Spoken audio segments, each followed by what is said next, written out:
So a lot of work to do on offense, a lot of work to do in the kicking game. But I thought the defense was ahead. Congratulations to Isaiah Garcia Castaneda, graduated today. So probably wasn't out there to scrimmage, because he was at graduation with his family. But very proud of him as well as all the other guys who graduated in the spring. And then on a personnel note, Xavier Betts has left the team. Came to me and just said, "Hey, Coach, I'm just my heart's not in it." So, very, very, very proud of Xavier for what he's done as a person, getting eligible. I think he intends to stay in school and work to graduate. So obviously, as I told him, disappointed in the timing. But what we ask people to do is hard. If their heart's not in it, we certainly understand. So proud of the growth he's made and wish him the best. He's a guy that I love and care about, and I hope he finds what he's looking for. But with that, we'll see what questions you guys have. It was not a disciplinary thing with Xavier? No, just what I just said, guys. Just came to me and said, "Hey, Coach, my heart's not in it." So caught me by surprise, but he's done a lot to be in this point. But like I said, I don't know what's going on in his life, in terms of what led him to that. But just wants to go do something else. And so he was doing great, no issues, no problems, nothing off the field. Just doesn't want to play football anymore. Will he stay in school here? I'm not sure. I don't want to speak for him. As I said, he told me he intends to, but I don't know what he's going to do. So. Where does that leave you at receiver? Some guys are going to have to step up. Really, at the end of the day, the receivers is probably the area that we had the most question marks about. This obviously leads to another question. We're out there today. We don't have Marcus. We don't have Isaiah.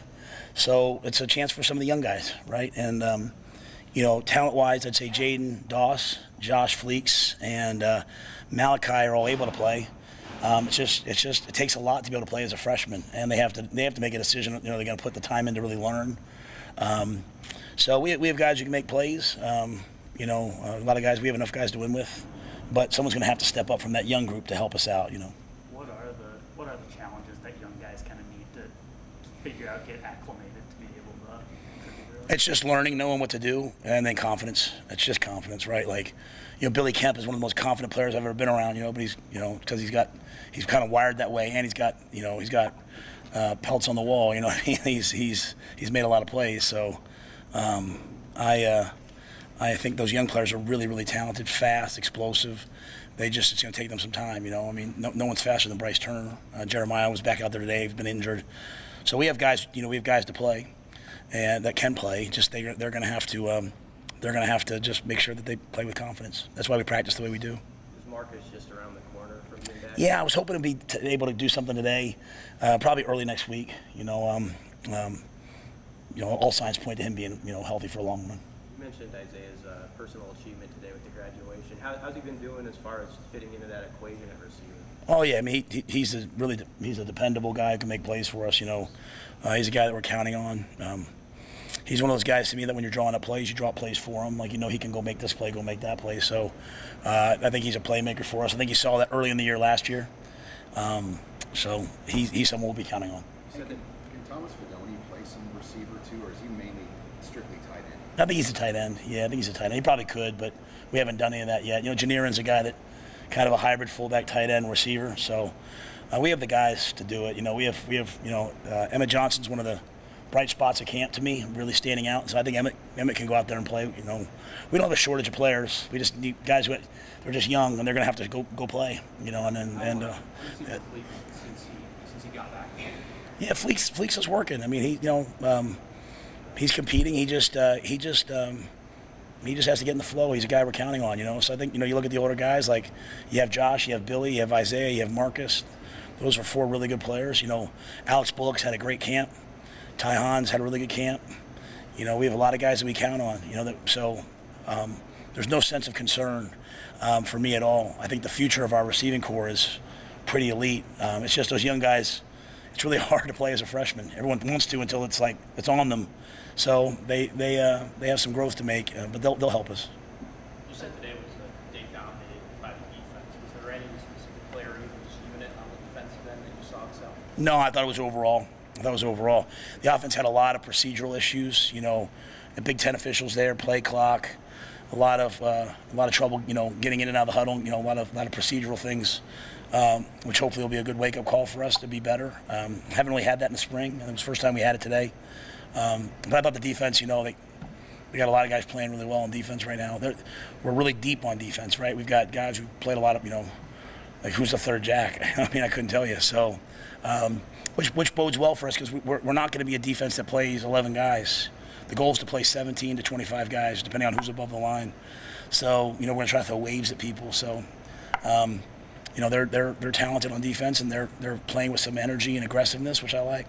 You mentioned kicking game, some issues. Yeah, just missed some field goals today. A little bit of wind out there, and just didn't knock it through the way I'd like us to. So, I'll have to go back to the tape. Protection was good. We did some kickoffs, we did some punts. Those were all good. Just obviously we're going to be in the type of games where field goals are going to matter, and that was not at the level, the percentage probably that we wanted to be at today. How's the defense been in camp? Is this something that could maybe saw coming, maybe, or? No, the defense has been good all along. I just think offensively, they haven't had the procedural issues that we had today. And so I can make 1,000 excuses, but, they listen to everything I say, and there is no excuse for that. So as the scrimmage went on, they got better. That's the good news, right? You have a guy in Jeff that they respect and that they listen to. The coaches, instead of trying to find the perfect play, were trying to find the next play. Guys were starting to sprint on and off the field because it was getting a little bit ugly there for a while. And, maybe the play clock was a little fast, but it's better now than the first game. So I love days like today. I love chaos. I love making guys respond to adversity. We hit a long touchdown at the end, but then, Reimer made a great pick in the red zone. So, I like seeing guys make plays at the end of the game. So it was good for us today to have that on offense. And as I told the defense, typically the offense now next scrimmage, I hope that the offense takes a step, and I don't want the defense to relax. The defense needs to take a step. That's what has to happen. What do you see with ball security in these scrimmage situations? Yeah, Mitch, it's been my big thing all camp is like, the last time that we had a positive turnover margin was Mike Riley's second year, and we went 9-4. It's the last time. That's unheard of to be that many years of negative ball security. So we are protecting the ball better. We're not getting fumbles knocked out. Sometimes with the third team, we had some center quarterback exchanges in the gun. But the first team was really clean. I think we had one takeaway at the end on a pick. So the ball security and the fumbles and all that are better. But, that there'll be a lot more to it as we move forward. Like, we'll have a lot more situations to see where we are. You guys just move out of the dorms this weekend. What were the benefits of that when you look back at it now? What did you guys really gain for just having the team on campus these 2 weeks? Yeah, I'm staying in there for 2 more nights. I'm staying there till Monday. I like it so much. Seriously, I'm staying till Monday. I was going to go to the Kindler, but I decided I like the dorm. So I like the Kindler too, but I don't really like the dorm. But my son and I are staying there. I think it's been great. People have been great. You see guys hanging out together. We've done some activities. We're doing a lot of football, but, we did, they went to the water park Thursday, so we took guys who wanted to Hamilton last night. So we took about 84 players to Hamilton. So, part of this is just, experiences and cultural experiences and all those things. And I just think Selic's a new experience. It's been good for them to see, see what that's like and spend time together. So I'm very, very, very grateful that we did it. Moving out of the dorms, it's kind of new phase of camp starting. Does anything change there? Any new goals, priorities, or is it just the same?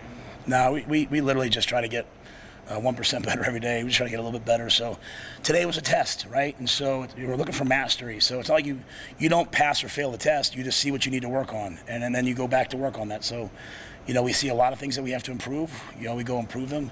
Before every accident, there's a warning. So the defense had a good day today. I'm counting on the defensive coaches to look and see, because there'll be plays that were there that they didn't defend properly that just maybe didn't hit. So we just have to make improvement. The schedule doesn't change. They're just staying in their dorms. They're still expected to be here in the morning. We work all day. So it's really another week of just true training camp, and then school starts, and then we begin that next phase. Handed out single-digit jerseys for the first time. What was it like experiencing that with this group? How did the guys kind of react to that? Yeah, I've never given out 4 on the first try, plus Ethan Piper, but it was just overwhelmingly. There was a great spray of guys. A lot of guys got votes, and then those 4 got so many that it was just easy just to say, hey, let's knock these 4 out. Plus, Jay's panicked about the numbers and the jerseys and all that, so he was happy. I've never seen an offensive lineman. We had an offensive lineman years ago, Kyle Friend, get it at Temple, but I've never seen an offensive lineman get as many as Ethan Piper got from so many guys across the team. So I thought it was great. We have other guys that deserve it, and so it's cool to see. Scouts come in. They say, they'll say to me, "Hey, coach, are you doing the single digits again?" I say, "Yeah," and then they always want to know who got him and, hey, why didn't this guy get him? So it's not voted on by the coaches. It's nothing to do with the coaches. It's all the players, right? Who's the perfect embodiment of what we want Nebraska football to be, and who are the men that represent us the best. And so it was cool to see that, and I think they picked 4 really deserving guys. So with Ethan, does he get to wear a patch? Because obviously he can't wear a single-digit number, but what does that look like? That's a great idea. I never thought of that. That's an elite idea. No, I mean, I always said, hey, do you want to wear 0 in practice? And I think he knew Donnie would kill him, so he said no. But no, it's just more, a verbal, hey, it's nice to know when people, this generation really likes when people, people recognize them. And so I think, it's good for our team to see that, hey, Ethan is what we're looking for. Luke is what we're looking for. But the patch idea is a pretty good one. Thank you. Is there Gilbert's waiver situation still kind of in the wings? It's not finalized yet. I'm just gonna be really disappointed if he doesn't get it. It's the most deserving young man of that. If he doesn't get it, they shouldn't even have the waiver. The NCAA should not even have the waiver if he doesn't get it. But there's a lot of parties involved, and there's a lot of entities out there that don't always have people's best interest at heart. But Arik deserves 100%, in my opinion, my humble opinion. The great thing about me now, I've been through so much. I don't care. I'll say what I think. He absolutely. If he doesn't get it, they should not have this waiver. Is there some collaboration with Georgia, or is there other people? I can't comment on all that. When you're behind the scenes, you see a lot, right? And my job is to protect, AG, and he deserves this. And shame on anyone who stands in the way or doesn't help. Are you surprised then that decision hasn't come yet? I can't comment much more than that. I don't want to, I'm just let my words be my words right now. He absolutely deserves it, and I'll be disappointed if he doesn't get it, and I'll be disappointed in a lot of people if he doesn't get it. Has anyone begun to separate themselves on kick and punt return? That's a great question. I don't know that. That's a great question. I mean, we have some really guys doing it really well. We have some live reps today, so I'm looking forward to seeing today, right? I stand behind the punter, but we're fielding it cleanly. I think Billy's just has so many reps in history of being a punt returner. So I'm anxious to see what Billy can do. He's really cleaned up his technique with us. But, we get to see the Nation kid back there catching punts. He's going to be dynamic someday. Maybe it's now. I don't know. We have a bunch of guys returning the ball. They all look good. But exactly where they stand, it's a great question. I don't know that I know that till I watch today's tape. Matt Bud Crawford being honored today in Omaha. Have there been any conversations about honoring him at a Husker game, or maybe even leading a tunnel? Yeah, I don't know that. They don't ask my opinion on tunnel walks and all that, nor should they, right? I mean, we got a great staff who does all that stuff. Since I've gotten here, I've begged everyone I know to meet Bud Crawford. Not even for the team. I'm going to meet him right before he even had that fight. So it's the very beginning. I think he represents Nebraska and the Husker Nation elitely. And so, why do we go see Hamilton? We don't go see it for just the play. We just want to see excellence. You hear those people in the orchestra pit, that's excellence. You hear those people singing for 3 hours, it's excellence, right? Bud Crawford is excellence. So we want to be around, experience, and celebrate excellence, because that's all we're trying to do. We're not trying to win games. We're trying to play in an excellent fashion, and that results in wins. So hopefully someday Bud will come visit us in any way. So. Do you have any idea of how many more full scrimmage days you're going to have with them? Yeah, the NCAA only allows 2. They only allow 2. So last week we did like a simulated stay-up scrimmage. Today was our first real tackle scrimmage. We went 3 hours on the dot, no injuries. Credit to the guys that they played hard. Unless something walks in later, but nothing on the field. Next Saturday we'll have another scrimmage. And then the Thursday before the first game, we'll go out in the field. We'll do like a mock simulated game.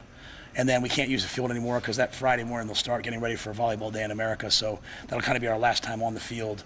We'll be in the practice field after that. So a couple other things, but one more scrimmage and then one simulated game.